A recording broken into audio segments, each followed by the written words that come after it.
Why don't you tell us a little bit about how you got sober? I don't think it happened for you the first time. There were some relapses involved, but you've been sober for a while now. So when did you get sober this last time? How long have you been sober and how old are you? Okay, I'm 74. I never tried to get sober. I had worse luck that an alcoholic and drug addict can have, which is I succeeded, and I succeeded, and I didn't have a bottom. I literally went in the hospital when I was 60 with the DTs. I was tied to a bed and congestive heart failure. And while I was in there, one of my partners came in to tell me that my bonus that year was going to be 1.4 million. And it wasn't just money, because I didn't care about money at all. It was I got to do creative stuff that really mattered to me. I mean, a handful of times when we tried to make money was a disaster. But doing what I loved, I worked out, and in a lot of ways. So I never tried to get sober. When I was in my 60s, my son came to me one day and said, "You have to go into rehab." And I said, "Why?" He said, "Because the maids say you have enough speed for all of Austin."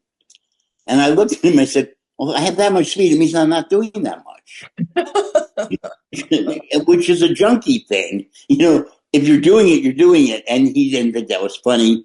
So I went to rehab at the Meadows in Arizona. And it's just, I spend a lot of time trying to think about this, because I didn't think of myself as an alcoholic or a drug addict. I knew I was addicted. I mean, I knew I had huge problems, but things went so well. Through this whole time, there were periods where I got strung out. There were periods where, I went to the hospital and stuff. But then you look, and the next year I produced 5 films, or next year I won an Emmy or a Peabody, or I wrote some great stuff. The whole time I kept working.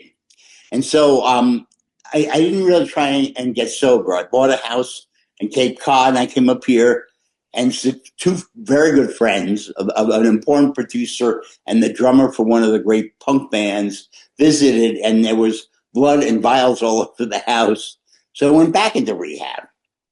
And that was the first time I kind of took it seriously. But when I came out, I couldn't imagine the rest of my life without drinking or alcohol. Without drinking drugs. And